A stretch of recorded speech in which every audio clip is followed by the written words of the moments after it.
Welcome to Check It Out with Jessica Lee. I have the CMO of Rambus here with me, Jerome Nadel. Welcome. Thank you so much. Pleasure to be here. So tell us, what's been happening with Rambus? Exciting times for Rambus. Rambus was founded in 1990, so here we are on the sort of 29th year. Rambus is fundamentally a data company, a semiconductor data company. Okay.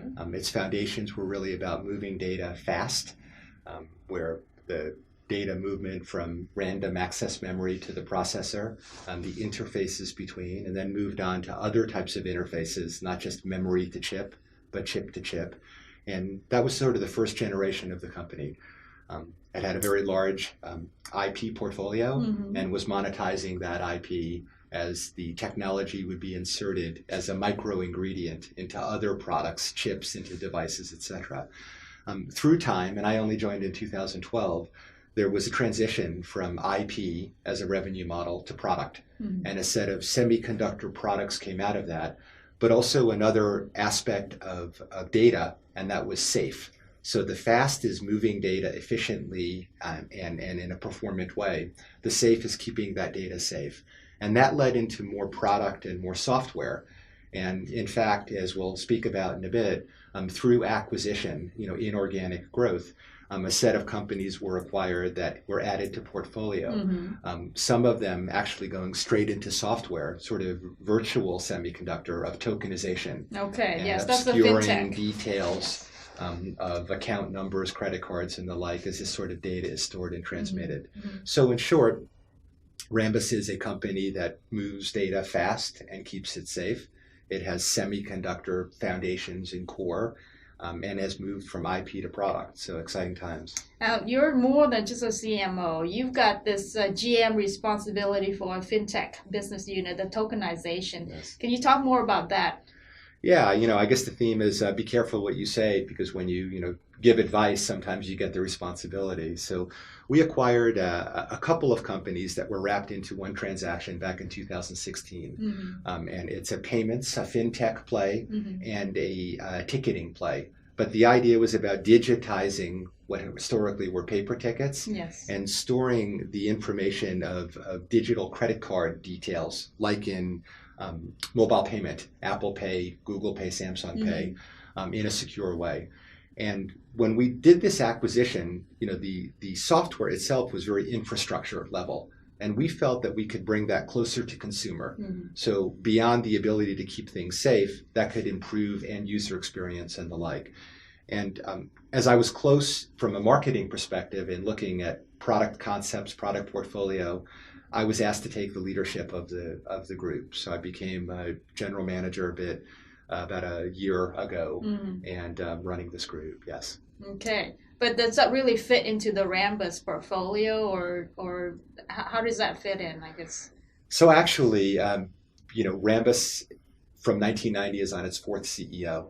The first CEO really supported the two brilliant Stanford folks that founded the company. The second one amplified the licensing, the IP licensing. The third that I came in with in 2012 really had a mantra of IP to product.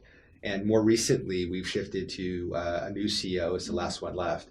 And we are going back to sort of semiconductor core again. So this division that focuses on software isn't really fitting into the play. Yes. And, as a marketing GM, I'm responsible for actually the strategic options of divesting the entity. So Jerome, I'm fascinated about this path that you're taking now, the company that you're trying to diversify, right? So what does it take? How does that work when you start to think about, okay, this unit is no longer considered semiconductor fitting, so therefore we need to do something about it? Yeah. When you look at strategy, there's no perfect strategy. And I think the thinking in acquisition was to create diversity in portfolio. And, clearly IP licensing is very high margin. So once you have these patents and you license them, the operating income that you generate is very high. Semiconductor, is expensive design starts, and the margin that you make isn't necessarily as attractive as licensing or modern software, like SaaS delivered software. So the concept of acquiring was to extend the security play into a high margin SaaS delivered software service, which makes great sense. But it is different than the rest of the company. So the focus in the current strategy is to go back to pure semiconductor. And that's why the board and the executive team, after getting the gift of running the entity, said, what could we do to find strategic options for it, to be able to divest it? And I will say that, firstly, I think that marketers, the way they think product first, market centric, make good general managers. But I think especially when you're being asked to divest an entity, the way you position and promote really leverages your marketing chops. And that's where we are now. We needed to sort of codify the view, the value, identify the right targets, almost like when you're selling any given product or offer, segmentation and the like, and then ensure that we find the best home at the right price. So you're looking at a company that potentially can buy this unit now. In classic form, two sides of it. So there could be those that would be sponsors as a private equity that would essentially acquire to look at some ultimate return and provide operational support. And then those that are strategic, where this entity that I'm running is well positioned in market. So from a consolidation play, a strategic would say, if we had their customer base, if we had their product portfolio, we would be more dominant in market. So they're really bifurcated, where the private equity has a view of this better generate return, looking at EBITDA and these sorts of things. And then the strategics are a little bit more romantic, saying, what would we be like if we had this capability, this channel access, the team? And, I'm probably biased, but I think we have a great team. And I think it's, incumbent on the senior manager to articulate that, with confidence and give that narrative, which is a lot of, marketing and persuasion. Now, you study applied psychology. Way back when. Way back when. So share with us your viewpoint then when it comes to like applied psychology and putting into actually the work of doing marketing and now doing this selling of this unit. For my marketing colleagues, I don't want to be negative, but I was academically, it was applied experimental psychology. It was pretty esoteric, looking at cognition and perception, how people think and process information, and what that meant in terms of the systems that we used. So even, when I was working on a PhD, my esoteric research was looking at the way you display information to make it easier to process. And actually, the Air Force was sponsoring some of this research, like in a heads-up display at the beginning of them.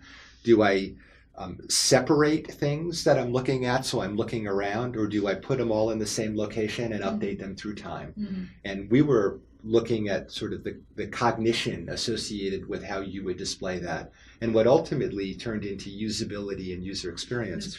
So out of graduate school, I definitely considered myself an applied experimental psychologist. And actually, my first job was at the IBM Human Factors Lab, which was definitely more of a technical job. I then went over to Unisys, and there I was acting in a research capacity.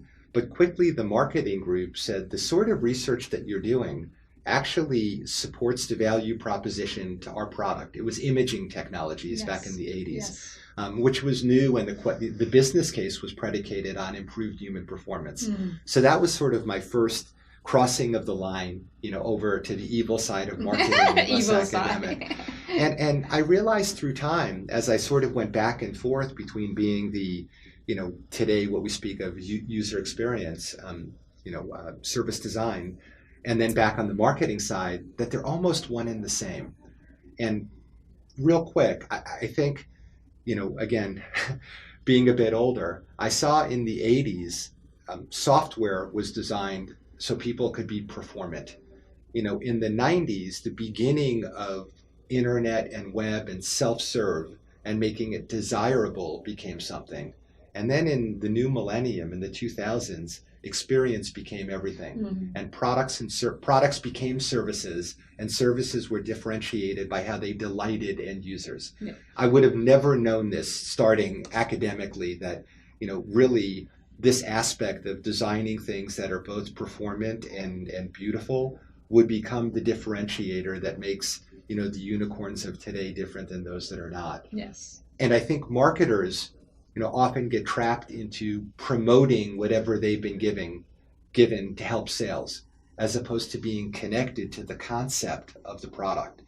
So I'm a big believer in what I call design-led marketing, which really says the marketer, the CMO, is responsible for the totality of the strategy into product, designing that product in the right way, or supporting, contributing to that, and then promoting, the goodness of what went into the product. Better products sell better. And it's not just, I have a great marketing campaign that's going to get more sales. Sustainably, better products win. Yes, obviously. Now, you are very competitive on the bike racing circuit, right? Want to share a little bit about that and how being competitive on the sports side is also good on the business side for you? Sure. Firstly, I'm athletic. I grew up running, and I transitioned, to triathlon, and then I've been racing my bike for a long time. And very competitive. You're like, what did you say? American? I won the U.S. National Championship, the Masters U.S. National Championship the year before last. Okay. I won the best all-around rider in the bracket in California for the last 3 years. So I'm competitive, but I don't race in a competitive way against others. And let me explain what I mean by that. I think that to win, is really about permissioning yourself to move forward. And there's a lot of metaphor for business over here too. And we spoke about that a little bit before, that, a lot of times we just have a disbelief, and that's the brakes that limit our ability to be successful. Almost like lean startup, leap of faith. You really need to cross that chasm to say, I see it on the other side. And nothing is more pure than the theater of racing. When you're in 2 laps to go and you don't rationalize that it's not important. You make it important. And if you believe and you create that critical, this is important now, amazing things happen and you move forward. And it creates a virtual cycle of success, no pun intended. I've had that luxury of, I know that there are guys out there that are stronger than me, that are fitter than me, but I think it's really a psychological game, and it's psychological strength and belief. And I call it permissioning. And actually, as part of the executive team at Rambus and others I've participated in, I try to bring that metaphor to say, let's believe in ourselves, let's permission ourselves forward. And I bring it back to marketing, authentic marketing. The notion of the authenticity and the goodness of what you do comes out. If you believe, that creates stronger brand. If you believe in yourself, it propels you forward. Yes. And I race a lot. I do about 45 races a year. Wow. It's a bit of a commitment, but it definitely gives back. Wow. It's been a great conversation. So what's exciting? What's an initiative or exciting things that you're doing this next? Well, I'm pretty consumed right now. My current mandate is to, help in these strategic options, and at a human level, there's north of 200 people that I'm responsible for. And I know there's inherent value back to positioning and permissioning in what we're doing. So I just want to make sure that, through authentic truth and proper positioning, we find the right acquirer with the right home. And we have a lot of interest in what we're doing. So, that is my laser focus right now. I'm on a couple of advisory boards of startups, one nonprofit that I absolutely love. I love the notion of technology for good. And, I think you get to a point in your professional career that it's not about taking, it's about giving. So I really try to sort of share views, wacky as they may be, on how to think about marketing differently. Yes. How to sort of lie on your back through empathy and imagine what sort of services you can create. How to, in these disruptive discontinuity time, where the opportunities lie. So I'm really active in that too. It's been a pleasure talking with you, Jerome. I appreciate you sharing your thoughts and your philosophy also. So the audience, I'm sure, has learned a lot. I appreciate you being here. Thank you so much. Pleasure. And thanks for watching with us. Take it up with Jessica Lee.